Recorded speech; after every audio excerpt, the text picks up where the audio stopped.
Olá! Hoje nós vamos apresentar um livro que é o Livro do Caminho Perfeito, conhecido como Tao Te Ching. Esse livro, da editora Pensamento, é fácil de achar nas livrarias, nas bibliotecas mais consolidadas, na internet, e é um livro fundamental na filosofia oriental para entender as bases do que nós vamos tratar hoje. E é um livro essencial para todo estudante de filosofia. Nesse caso aqui, quem fez a tradução e os comentários depois de cada capítulo é o monge Murilo Nunes de Azevedo. E ele explica o que significa a palavra Tao, uma palavra hermética, T-A-O, Tao, hermético, né? Sim, Tao é hermético e também não é. Tao é a forma mais ocidentalizada. Na verdade, a palavra se chama Dao, em chinês. Mas vamos manter o Tao no parâmetro, que também é correto. Isso é uma palavra mais ocidentalizada. Tao significa caminho, no contexto do léxico, ou seja, da palavra. Mas, além disso, ele tem todo um conceito mais místico, mais filosófico, mais cultural, que abrange muito mais do que caminho. Não é só o caminho em si, mas é o caminhar, é o se tornar nesse processo de caminhar. Ao mesmo tempo que quando você tenta definir o tal, você está limitando o seu entendimento ao que realmente é o tal. O tal é um processo de descobrimento. Como é o caminho do descobrimento, da revelação, não de um Deus ou nem da natureza, mas em si mesmo uma revelação que pode ser aplicada na natureza, pode ser aplicada em Deus ou deuses, ou entidades metafísicas ou místicas. O monge Murilo, ele fala que o Tao pode significar lei, norma, religião, dever, tudo isso e muito mais, né? Como o Fernando falou, é o caminho perfeito, né? E também o monge explica que Tao significa a linha de menor resistência entre dois pontos, é o caminho de menor esforço, e o Tao é a verdadeira linguagem da natureza.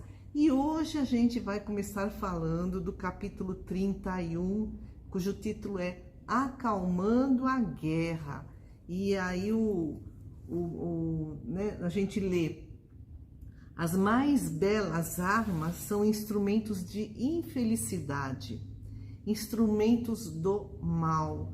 O sábio só as usa quando premido pela necessidade.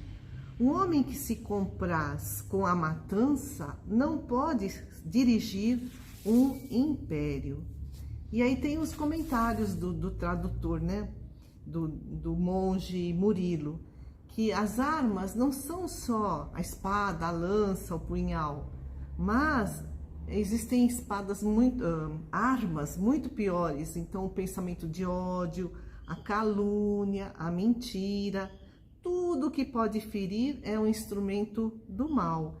E olha que bacana que, né, ele escreve que, no caso, né, o Lao Tse, né, o autor é o Lao Tse, o Murilo é o comentarista. Então escreve o Lao Tse: melhor que a conquista dos outros é a conquista de si mesmo. E essa é a meta suprema do budismo, segundo, né, escreve Lao Tse.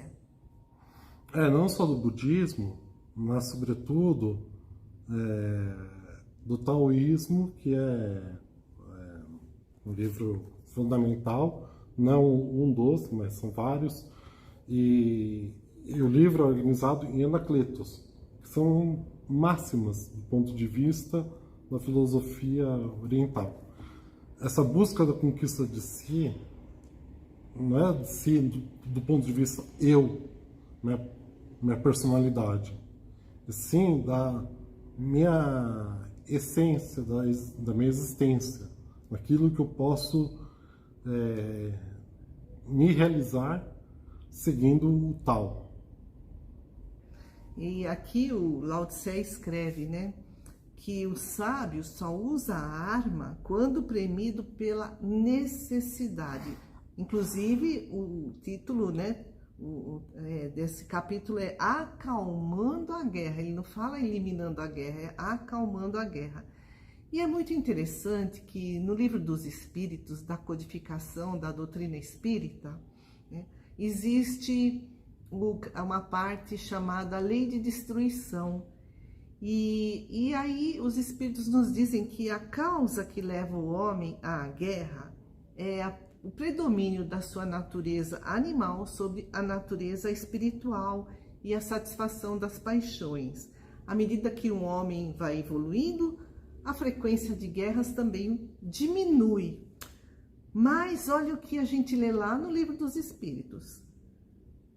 No entanto, quando é necessário que haja guerra, o homem mais evoluído sabe aliá-la à humanidade. No Livro dos Espíritos, na questão 744, Allan Kardec pergunta: qual foi o objetivo da providência tornando a guerra necessária? E eles explicam: a liberdade e o progresso. Mas aquele que promove guerra conforme os seus interesses, para o seu próprio proveito, vai precisar de muitas encarnações para espiar, né, tudo isso. A gente lê lá: espiar todos os homicídios dos quais foi a causa, porque responderá pelo homem cada um deles ao qual causou a morte para satisfazer a sua ambição. Nesse sentido, essa relação da essência com a existência é justamente essa relação da ideia e da forma.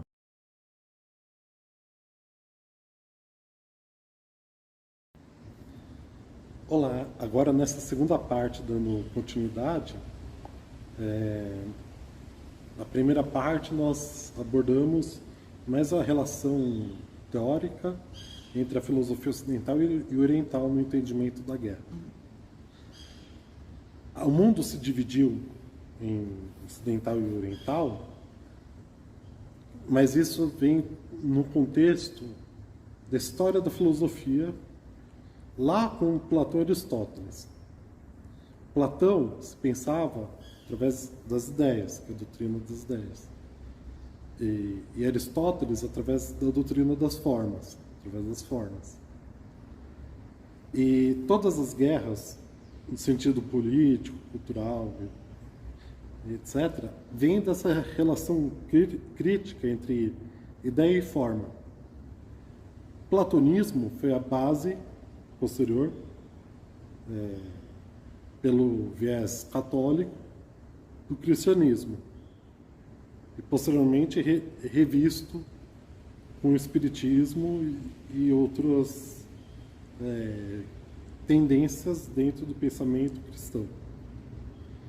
Já Aristóteles, o aristotelismo foi a base da civilização árabe, enquanto que o cristianismo precisava de uma base mais racional e se utilizou do pensamento platônico, o islamismo ou a cultura muçulmana precisava além da racionalidade que Maomé trouxe, um formato, uma formatação mística através de Aristóteles. O platonismo influenciou mais Plotino e outros, enquanto Aristóteles, através de Alexandre o Grande, influenciou o mundo árabe até a Índia, o antigo Império Seleucida. E entre as cruzadas e a Jihad islâmica e a formação do Império Otomano, com a queda de Constantinopla, o mundo se dividiu em ocidental e oriental. Mas, antes de continuar nessa parte mais sociológica, podemos trazer um outro pensador, que foi a origem dessa relação dialética entre Platão e Aristóteles, que é Heráclito de Éfeso, que tem uma máxima que a guerra é o pai de todas as coisas, das que são e das que não são. A guerra é justamente essa relação entre a essência e a existência, entre a potência e o ato. A questão não é o ato em si da guerra, e sim a finalidade a qual ela presta. Porque a guerra não é só um conflito entre países. A guerra também é conflito entre grupos, entre espécies. Assim como com Charles Darwin, com o darwinismo social, se entende de que a espécie, quando se tem superpopulação, no caso, por exemplo, dos ratos, apesar de que você pode dar todo o alimento e suporte necessário aos ratos, eles podem entrar um processo de conflito interno para controle populacional. Então a guerra, no sentido exotérico, ou seja, para fora do senso comum, esse entendimento que nós temos culturalmente da guerra. Mas o sentido esotérico é justamente essa busca ou da libertação para alguns, ou do empoderamento para outros, de pessoas, grupos, sociedades, nações, países e espécies. Então, a guerra, muito mais dos seus aspectos negativos, que tem, como tudo tem seu aspecto negativo, mas assim como tudo tem seu aspecto negativo, tem o aspecto positivo, que justamente a guerra é aquilo que traz mudança. Então é necessária a mudança da impermanência, muito do conceito do budismo, também do taoísmo, de que tudo muda. E por tudo muda, a mudança é a coisa mais fixa que tem. Porque se tudo muda, então a mudança é algo fixo. Mas tudo que é fixo, uma hora foi fixado e deixará de ser fixado. Então essa relação dialética entre ideias e formas, que vem desde a filosofia antiga, perpassando não só pela filosofia, mas pela sociologia, pela teologia, pela cultura, é que nós podemos entender que a guerra, ao mesmo tempo, ela destrói, mas ao mesmo tempo ela abre caminhos para outras construções. É alquimia. É alquimia. E como tal, essa alquimia de tudo que há e também de tudo que não há, do Yin Yang, a guerra é esse fator de alquimia do tal no mundo, em todas suas formas. Então nós agradecemos imensamente a presença e convidamos para uma próxima live.